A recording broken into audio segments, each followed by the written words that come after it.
Movie শুরু হয় train line দিয়ে। লাইনে আমাদের হিরো কুন্তল অপেক্ষা করে বসে আছে কখন ট্রেন আসবে বলে। ট্রেন তো আসেই না, বরং সুদর্শন নামে অন্য আরেকজন এসে কুন্তলের কাছে বিড়ি ধরানোর জন্য আগুন চায়। কুন্তল কোনো উত্তর না দিয়ে হেঁটে চলে যায়। যাওয়ার সময় কুন্তলের পকেট থেকে একটা চিঠি পড়ে যায়। ওই চিঠিটা আসলে কুন্তলের সুসাইড নোট ছিল। সুদর্শন সেটা খুলে পড়তে শুরু করলে কুন্তল তখন সুদর্শনের দিকে এগিয়ে আসে আর বলে ওঠে, ওটা আমার চিঠি, আমাকে দাও। তখন ওদের কথার দুজনের মাঝে একজন কনস্টেবল চলে আসে। উনি ওদের দুজনকে সেখান থেকে তাড়িয়ে দেয়। তারপর সুদর্শন আর কুন্তল একটা চায়ের দোকানে বসে। সেখানে কুন্তলকে সবকিছু জিজ্ঞেস করলে বলতে শুরু করে কুন্তলের ছোট ভাই বাবাই একটা চিট ফান্ডে কাজ করত। সেখানে আশেপাশে লোকেদের সব টাকা এবং কুন্তলের পরিবারেরও সমস্ত টাকা রাখা ছিল, কিন্তু সেই চিটফান্ডটা হঠাৎ করে একদিন বন্ধ হয়ে যায়। ফলে ওদের সব স্বপ্ন শেষ হয়ে যায়। বাড়িতে সবসময় লোকের আনাগোনা শুরু হয়ে যায় টাকার জন্য। কুন্তলের ভাই বাবাইকে ওর মাও অনেক রকমের কথা শোনায়। এত কিছু সহ্য করতে না পেরে শেষে কুন্তলের ভাই আত্মহত্যা করে নেয়। এরপর ছোট ছেলের মৃত্যু সহ্য করতে না পেরে কুন্তলের মাও স্ট্রোক হয়ে আজ শয্যাশায়ী। এইসব শুনে সুদর্শন বলে, তুমি কি পাগল? তোমার কিছু হলে তোমার মাকে কে দেখবে? আর তুমিই তো বললে যে ওটা তোমাদের ভাড়া বাড়ি, নিজেদের বাড়ি নয়। তুমি না থাকলে তো তোমার মাকে তার পরের দিনই বার করে দেবে বাড়ির মালিক। তারপর চা শেষ করে সুদর্শন কুন্তলকে চায়ের টাকাটা মিটিয়ে দিতে বলে। মানে সুদর্শন আর কুন্তল দুজনেরই মনে হয় একই অবস্থা, এবং আরও 20টা টাকা চেয়ে নেয় বাড়ি যাওয়ার জন্য। কুন্তলও চোখ লজ্জায় কিছু না বলে টাকা দিয়ে দেয়। এরপর সুদর্শন ওর বাড়ি গিয়ে লেটার বক্সটা খুললে ইলেকট্রিক বিল দেখতে পায়। তাতে জীবন আসান নামে একটি ইন্স্যুরেন্সের বিজ্ঞাপন দেখতে পায়। ও আসলে একটা ইন্স্যুরেন্স কোম্পানির ছোট এজেন্ট। ফলে ও সোজা অফিসে চলে যায় খোঁজ নিতে। সেখানে অফিসের একজন ওকে মিস্টার 420 বলে সম্বোধন করে। সুদর্শন ওইখানে ওই স্কিমটা সম্পর্কে সবকিছু জিজ্ঞেস করে চলে আসে। পরের সিনেই দেখি যে সুদর্শন ফ্রাইড রাইস আর চিকেন রান্না করে নিয়ে কুন্তলের বাড়ি চলে এসেছে। এসে কুন্তলের সাথে খেতে খেতে ওই ইন্স্যুরেন্সের প্ল্যানের কথাটা কুন্তলকে বলে। এর প্ল্যানটা হলো বছরে 50,000 টাকা জমা দিতে হবে 5 বছর ধরে। তারপর আরও 5 বছর পর হাতে পুরো 5 লক্ষ টাকা নগদ পাওয়া যাবে। এই পলিসিটা কুন্তলের নামে করবে, কারণ পলিসি হোল্ডারের যদি দুর্ঘটনামূলক মৃত্যু হয় তাহলে মৃত্যুর পর তার নমিনি পেয়ে যাবে কড়কড়ে 10 লক্ষ টাকা। তারপর কুন্তলকে পটাতে থাকে সুদর্শন, বলে যে তুমি তো ভাই এমনিই মরতে যাচ্ছিলে, তো পলিসিটা করে প্রিমিয়াম জমা দিয়েই মরো, তাহলে 10 লক্ষ টাকা পাওয়া যাবে। নমিনিটা আমার বোন কুসুমকে করে যেও। সুদর্শনের বোনের হার্টে একটা ফুটো আছে, 1.5 মাসের মধ্যে অপারেশন না করালে বাঁচানোই যাবে না, ডাক্তার বলেছে। যে টাকাটা পাওয়া যাবে তার 5 লক্ষ টাকা সুদর্শন নিয়ে বোনের অপারেশন করাবে, আর বাকি টাকা দিয়ে কুন্তলের মায়ের খেয়াল রাখবে। কুন্তল এইসব শুনে রাজি হয় না, বলে তোমার বোনের জন্য আমি কেন মরতে যাব। শেষে সুদর্শনকে বলে খাবারটা আনার জন্য অনেক ধন্যবাদ, এবার বিদায় নাও। কিন্তু যাওয়ার আগে দরজার ওপার থেকে সুদর্শন বলে যে কালকে আমি কিন্তু সেই রেল লাইনে তোমার জন্য অপেক্ষা করে থাকবো। তুমি আসলে আমি বাড়ি ফিরবো, আর নয়তো ফিরবো না বাড়ি। এই বলে চলে যায় সুদর্শন। তখন কুন্তল হঠাৎই ওর মায়ের ঘর থেকে আওয়াজ পেয়ে ছুটে যায়। গিয়ে দেখে ওর মা খাট থেকে পড়ে গেছে। সোজা ডাক্তারের কাছে নিয়ে গেলে ডাক্তার ইঞ্জেকশন করতে দেয়, বলে কাল সকালের মধ্যেই লাগবে। এক একটার দাম 3,000 টাকা, মোট 4টে লাগবে, মানে 12,000 টাকা। এগুলো শুনে কুন্তলের মুখ শুকিয়ে যায়। কুন্তল পরের দিন সকালে সেই রেল লাইনে যায় সুদর্শনের কাছে। সুদর্শন ট্রেন আসতে দেখে কুন্তলকে অনেক ইমোশনাল কথাবার্তা বলতে বলতে লাইনের মধ্যে দাঁড়িয়ে পড়ে। তখন কুন্তল শেষে রাজি হয়ে যায়। ফলে সুদর্শন লাইন থেকে বেরিয়ে আসে। কিন্তু কুন্তল বলে সবই ঠিক আছে, কিন্তু প্রথম কিস্তিটা দেওয়ার টাকাটা কোথা থেকে আসবে? তখন সুদর্শন ওখানকার লোকাল লিডার সাদেক আলীর কাছে যায়। সাদেক আলী বলে, আপনাদেরকে যে আমি টাকা ধার দেব তা আপনারা ফেরত দেবেন কিভাবে? আপনাদের তো গাড়ি বাড়ি কিছুই নেই। তখন সুদর্শন ওই জীবন আসানের প্ল্যানটা বলে। ফলে সাদেক আলী রাজি হয়ে যায়, কিন্তু বলে সুদটা 10% নয় 12% নেব। কুন্তল তাতেই রাজি হয়ে যায়, কারণ সুদ তো 1 মাস পরে নেবে, আর তার আগেই তো ও টপকে যাবে ভাবছে, তাই রাজি হয়ে যায়। সাদেক ভাইয়ের কাছ থেকে ওরা মোট 1 লাখ টাকা ধার নেয়। 50,000 টাকা সুদর্শন নেয় প্রিমিয়াম দেবে বলে, আর 50,000 টাকা কুন্তল নেয়। ওর মায়ের চিকিৎসা এবং ওর ভাই ও বাবার আত্মার শান্তির জন্য কাজ করাবে বলে। এরপর সব কাজ ফাজ মিটিয়ে কুন্তল একদিন ওষুধের দোকানে ওষুধ কিনছে। ওর পাশে আর একটা মেয়েও ওষুধ কিনছে, কিন্তু মেয়েটির কাছে 70 টাকা কম থাকায় মেয়েটি একটি ওষুধ ফেরত দিতে যায়। তখন কুন্তল সেই 70 টাকাটা দিয়ে দেয়। তখন মেয়েটি নিজেকে আলো বলে পরিচয় দেয় কুন্তলের কাছে এবং ফোন নাম্বারটাও নিয়ে নেয়, যাতে পরে একদিন টাকাটা ফেরত দিতে পারে। আর সেই সুদর্শন তখন আবার কুন্তলকে ফোন করে ডেকে নেয়। ইন্স্যুরেন্স এজেন্সির অফিসে গিয়ে সব পলিসিতে সাইন করে প্রিমিয়াম ভরে চলে এলো দুজনে। এবার ওরা দুজন ভাবে যে একটা ল্যাটা তো চুকলো, এবার একটা স্পট খুঁজতে হবে যেখানে অ্যাক্সিডেন্টাল মৃত্যুটা দেখাতে পারবে। তখন কুন্তল বলে, জানো আর 7 দিন পর আমার জন্মদিন, আর এদিকে আমি মরার প্ল্যান করছি। তখন সুদর্শনদা বলে, আরে ভালো দিনে তো তাহলে ভালো কাজটা সেরে ফেলাই খুব শ্রেয়, ফলে তোমার জন্ম এবং মৃত্যু দিবসটা একই দিনে পালিত হবে। তারপরের দিনই স্পট খুঁজতে যাবে বলে তৈরি হচ্ছিল কুন্তল। আর ঠিক সেই সময়ই সেই আলোর ফোন আসে, বলে যে আজকে ওই ওষুধের দোকানের ঠিক সামনে চলে আসুন তো, বিকেল 4টে থেকে 4:30 নাগাদ। তখন কুন্তল চেষ্টা করব বলে ফোনটা রেখে দেয়। তারপর সুদর্শন আর কুন্তল মিলে একটা কার শেডে গিয়ে ট্রেনে চেক করতে থাকে যে কিভাবে কি করা যায়, কি করে আত্মহত্যা করতে হবে দেখাতে গিয়ে সুদর্শন নিজেই ট্রেন থেকে পড়ে গিয়ে পায়ে চোট লেগে যায়। তারপর ওরা ওই স্পট ক্যান্সেল করে দিয়ে চলে আসে। সুদর্শনের বোন কুসুমের জন্য ডাক্তারের অ্যাপয়েন্টমেন্ট ছিল। ডাক্তার বলে যে আর 24 দিনের মধ্যে অপারেশনটা করাতেই হবে, নয়তো যখন খুশি হার্ট ফেল হয়ে যেতে পারে। ওইদিকে আলো কুন্তলের জন্য ওষুধের দোকান পেরিয়ে একটা বাস স্টপে অপেক্ষা করতে থাকে এবং শেষে 5:30টার দিকে কুন্তল আলোকে ফোন করে। বলতেই যাচ্ছিল যে ও আজকে আর যেতে পারবে না, কিন্তু কুন্তলের কিছু বলার আগেই আলো বলে দিল যে আমি বাস স্টপে বসে আছি আপনার জন্য, তাড়াতাড়ি চলে আসুন। মেয়েটা সেই 4টে 4:30 থেকে এখনো অপেক্ষা করে আছে দেখে কুন্তল না গিয়ে থাকতে পারল না। কুন্তল পৌঁছলেই বেশি কথা বলার আগেই সেই 70 টাকাটা ধরিয়ে দেয় আলো। তারপর কুন্তল জানায় যে ওর বিদেশে চাকরি হয়ে গেছে, দেশে আর কোনোদিন হয়তো ফিরতেও পারবে না, 7 দিন পরেই জয়নিং। তারপর আলো বলে যে তুমি আমাকে সেদিন 70 টাকা দিয়ে সাহায্য করেছিলে, তাই আজকে আমার তরফ থেকে একটা ছোট্ট ট্রিট দেব। এই বলে এগ রোলের দোকানে গিয়ে দুজনে রোল খায়। তারপর কথায় কথায় আলো জিজ্ঞেস করে যে বাড়িতে আর কে কে আছে আপনার? তখন কুন্তল বলে আমি আর আমার মা প্যারালাইজড। এটা শুনে আলো অবাক হয়ে বলে যে মা এত অসুস্থ আর তুমি বিদেশ চলে যাবে, ওনাকে কে দেখবে তাহলে? কুন্তল বলে যে ওই আমার একটা বন্ধু আছে দাদারই মতো, সে দেখবে বলেছে। তা শুনে আলো বলে যে সবই ঠিকই আছে বুঝলাম, কিন্তু এত বড় দায়িত্ব অন্যজনের হাতে দিয়ে আপনি কি করে চলে যাবেন বিদেশ? এগুলি শুনে কুন্তলের কি যেন একটা মনে হয়, তাই আলোর কাছ থেকে বিদায় নিয়ে চলে আসে কুন্তল। তারপরের দিন আবার সুদর্শন কুন্তলকে নিয়ে অন্য একটা স্পটে চলে আসে, ট্রান্সফরমারের কাছে। কিন্তু এটাও দেখে কুন্তল বলে যে আরে আমি যদি বিনা কোনো কারণে ওই ট্রান্সফরমারে উঠতে গিয়ে ইলেকট্রিক শক খেয়ে মরে যায় তাহলে কি এটা দুর্ঘটনা মনে হবে? দেখে তো আত্মহত্যা মনে হবে। তাই এই প্ল্যানটাও ক্যান্সেল হয়ে যায়। তারপর কুন্তল আবার সে আলোর সাথে দেখা করতে যায়। আলো বলে যে আমার এক বান্ধবীর বিয়েতে শাড়ি কিনবো, সেই জন্য আমার অন্য একটা বন্ধুর আসার কথা ছিল, কিন্তু সে তো আসছে না, তাই আপনিই চলুন। শাড়ির দোকানে শাড়ি পছন্দ করতে করতে সুদর্শনের ফোন আসে কুন্তলের কাছে, বলে যে আমি পলিসির কাগজপত্র পেয়ে গেছি বুঝলে, আমি এই বাস ধরে তোমার বাড়ি কিন্তু যাচ্ছি। এটা শুনে কুন্তল আলোকে শাড়ির দোকানেই ফেলে চলে আসে। অটো ধরে কোনো রকমে বাড়ি পৌঁছে যায় কুন্তল সুদর্শনের আগেই। তারপর আবার তৃতীয় দিনে এক ব্রিজের উপরে নিয়ে যায় সুদর্শন কুন্তলকে, বলে এখান থেকে যদি তুমি পা পিছলে পড়ে যাও এবং তার ফলে যদি মৃত্যু হয় তাহলে কেমন হবে? কুন্তল বলে একদমই নয়, আমার উঁচু জায়গা থেকে নিচে দেখলেই মাথা ঘোরে, তাই অন্য কিছু ভাবো। আর ঠিক সেই সময়ই আলোর ফোন আসে কুন্তলের কাছে, বলে সেই টিউশনের বাইরে পৌঁছে যান তো, আমি ওইখানেই পড়াতে যাচ্ছি। কুন্তল শুনে কথা মতো সেখানেই পৌঁছে যায়। তারপর থেকে দুজনে খুব ঘোরে ফোনে কথা বলতে থাকে। পরের দিন আবার দেখা করে।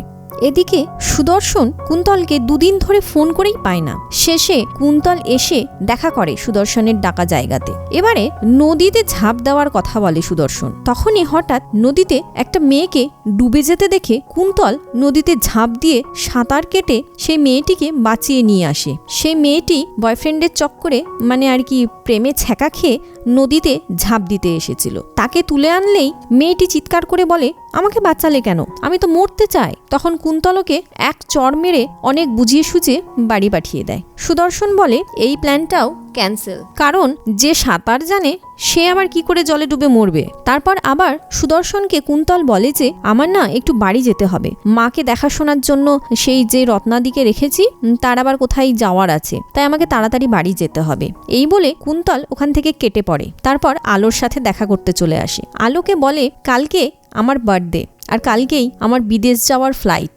তখন আলো বলে ঠিক আছে, কালকে যাওয়ার আগে বিকেল 5টার দিকে ওই বাস স্টপে আমার সাথে দেখা করে নেবেন আর আপনার বার্থডেটাও সেলিব্রেশন করে নেবেন, তারপর ওখান থেকে সোজা এয়ারপোর্ট চলে যাবেন। এইসব বলেই আলো রাস্তা ক্রস করতেই যাচ্ছিল, হঠাৎ আলোর মাথা ঘুরে যায় এবং কুন্তল এসে ওকে ধরে নেয়। তারপর কুন্তলের এই গাড়ি বাস যাতায়াত করা দেখে কি একটা যেন মাথায় আসে। তারপর সে বাড়ি চলে আসে।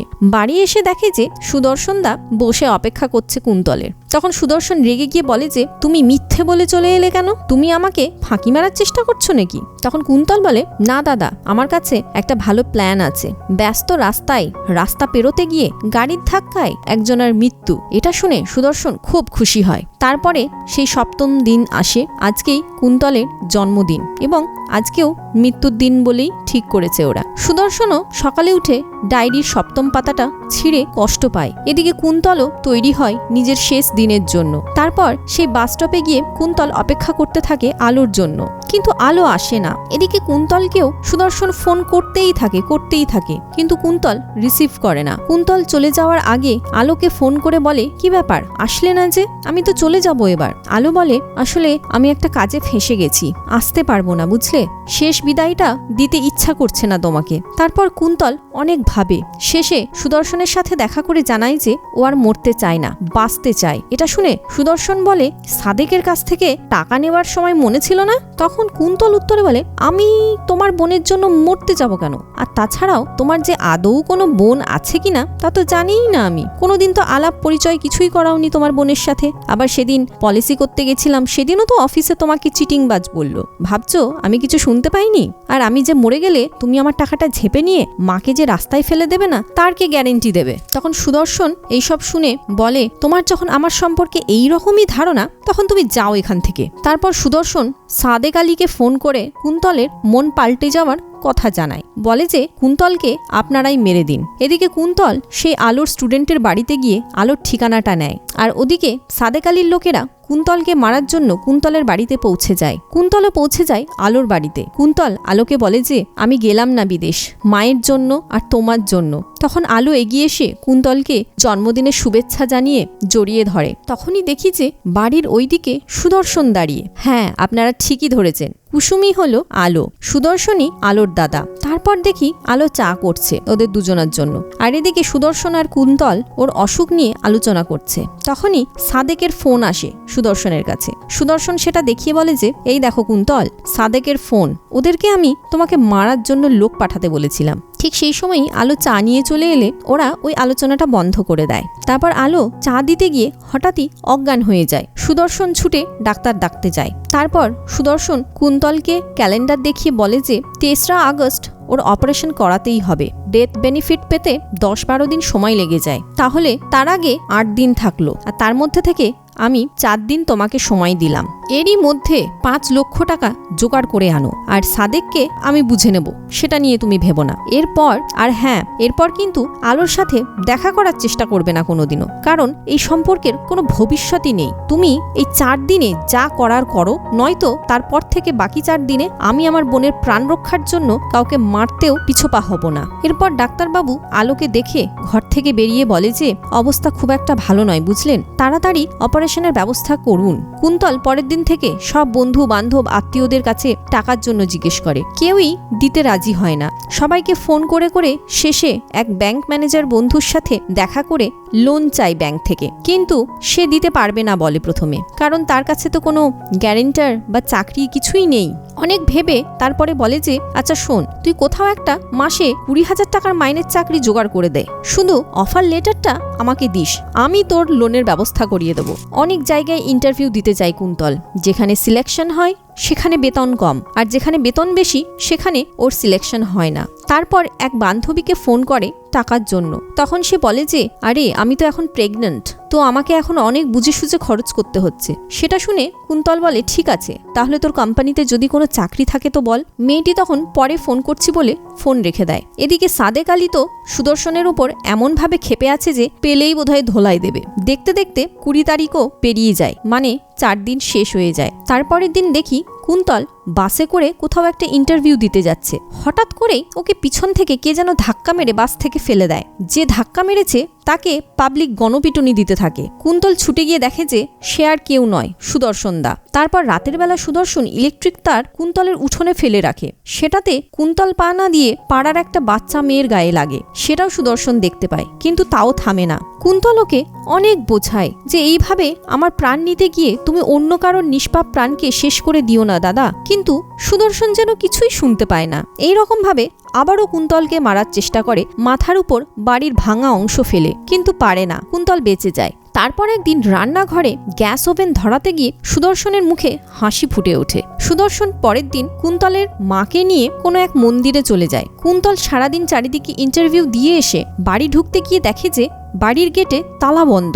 তারপর ও রত্নাদিকে ফোন করে জানতে পারে যে সুদর্শন দা ওর মাকে নিয়ে কোথাও একটা গেছে। রত্নাদি বাজার থেকে ফিরে এলে কুন্তল বাড়ি ঢোকে। বাড়ি ঢুকেই কুন্তল কি যেন একটা গন্ধ পায়। গন্ধ পেয়ে রান্নাঘরে গিয়ে দেখে যে গ্যাস ওভেন সব খোলা। কুন্তল সাথে সাথে সেগুলো বন্ধ করে দেয়। ততক্ষণে রত্নাদি ঢুকে সন্ধ্যা দেবে বলে দেশলাই কাঠিটা ধরাতেই যাচ্ছিল। ঠিক তখনই কুন্তল এসে আটকে নেয়। এই ঘটনার খানিক বাদেই সুদর্শন কুন্তলের মাকে নিয়ে বাড়ি ঢোকে। এসে দেখে যে কুন্তল বেঁচেই আছে। সুদর্শনের কাছ থেকে কুন্তল ওর বাড়ির এক্সট্রা চাবিটা নিয়ে নেয়। হঠাৎ তারপরের দিনই কুন্তলকে সে ওর বান্ধবী যে কিনা প্রেগনেন্ট ছিল সে ফোন করে বলে যে ওর কোম্পানিতে সিনিয়র অ্যাকাউন্ট্যান্ট যিনি ছিলেন তিনি মারা গেছেন। তো কালকে যেন দুপুর 3:30-র মধ্যে ও চলে যায় ইন্টারভিউয়ের জন্য, কারণ কুন্তলের যা এক্সপিরিয়েন্স আছে তাতে আশা করি চাকরিটা ওর হয়েই যাবে।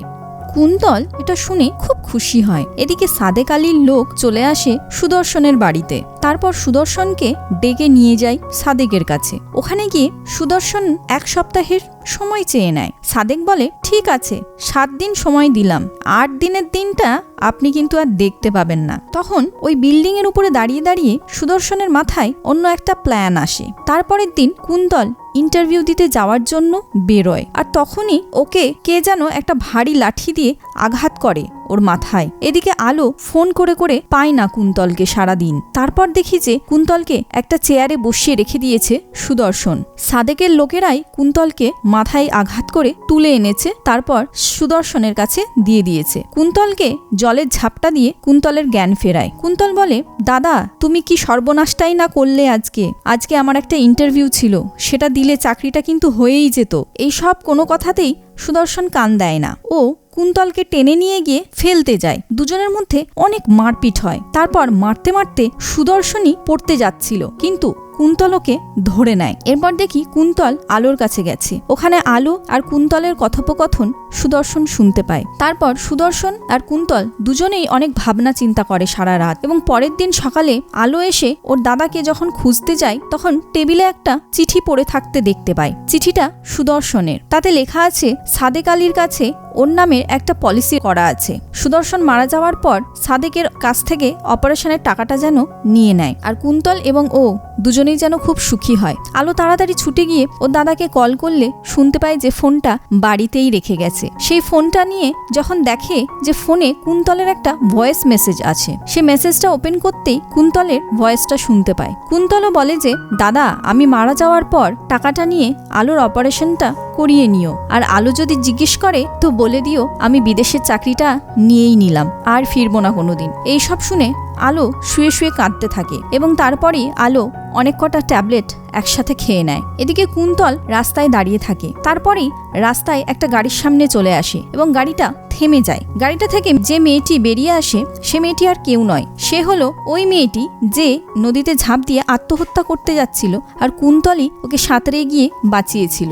আজ মেয়েটিও ওকে বাঁচালো। ও নেমেই কুন্তলকে আটকাতে যায়। কুন্তল কিছুতেই শোনে না। তখন মেয়েটি কষিয়ে এক চড় মারে। চড় খেয়ে কুন্তল কাঁদতে থাকে। তারপর মেয়েটি ওকে গাড়িতে বসিয়ে বোঝায়। তখন কুন্তল নিজের ফোন অন করলে সুদর্শনের মেসেজ পায়। তখন কুন্তলের মনে হয় দাদা গেলে নিশ্চয়ই রেল লাইনেই যাবে। হ্যাঁ ঠিক, যা কথা তাই। সাইকেল নিয়ে সুদর্শন দাঁড়িয়ে আছে রেল লাইনে। কুন্তল তাড়াতাড়ি ছুটে গিয়ে সুদর্শনকে বাঁচিয়ে নেয়। তারপর অনেক কান্নাকাটির পর কুন্তল বলে যে, দাদা, আলোকে আমি অনেকক্ষণ থেকে ফোন করে পারছি না, খুব ভয় করছে, তাড়াতাড়ি বাড়ি চলো। বাড়ি গিয়ে দরজা ভেঙে ঢুকে দেখে যে আলো ট্যাবলেট খেয়ে পড়ে আছে। আলোকে তাড়াতাড়ি হসপিটালে নিয়ে যাওয়া হয়। ডাক্তার বলে, আমরা সব বার করে দিয়েছি, কিন্তু ওর অপারেশনটা এক্ষুনি করতে হবে, নয়তো ওকে বাঁচানো অসম্ভব।